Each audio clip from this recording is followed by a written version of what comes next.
বিশ্বের সবথেকে বড় মহাসাগর হচ্ছে প্রশান্ত মহাসাগর।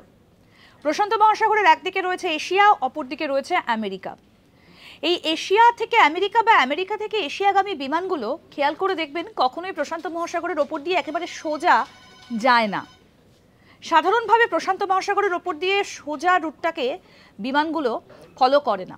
তার কারণ কি জানেন কি?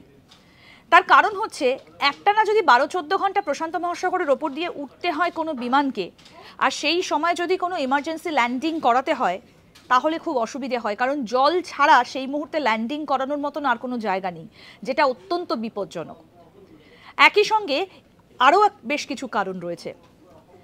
তার কারণ হচ্ছে এতে জ্বালানি খরচ হয় অনেক বেশি এবং তাতে খরচ অনেকটা বাড়ে। যদি বিকল্প পথ ধরা যায় তাহলে এমার্জেন্সি ল্যান্ডিংয়ের ক্ষেত্রে বা ক্র্যাশ ল্যান্ডিংয়ের ক্ষেত্রে যেমন অন্যান্য বিমানবন্দরগুলোর সুবিধে পাওয়া যায়, তেমনি খরচটাও অনেকটা কমে যায়।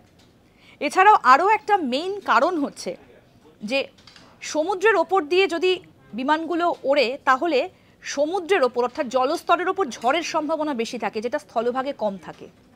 সেই কারণেই বিমানগুলো সাধারণভাবে প্রশান্ত মহাসাগর ধরে কখনো ওড়ে না। এরকম আরও অনেক অজানা আপডেট পেতে দেখতে থাকুন আজ তাক বাংলার ইউটিউব চ্যানেল। সাবস্ক্রাইব করুন।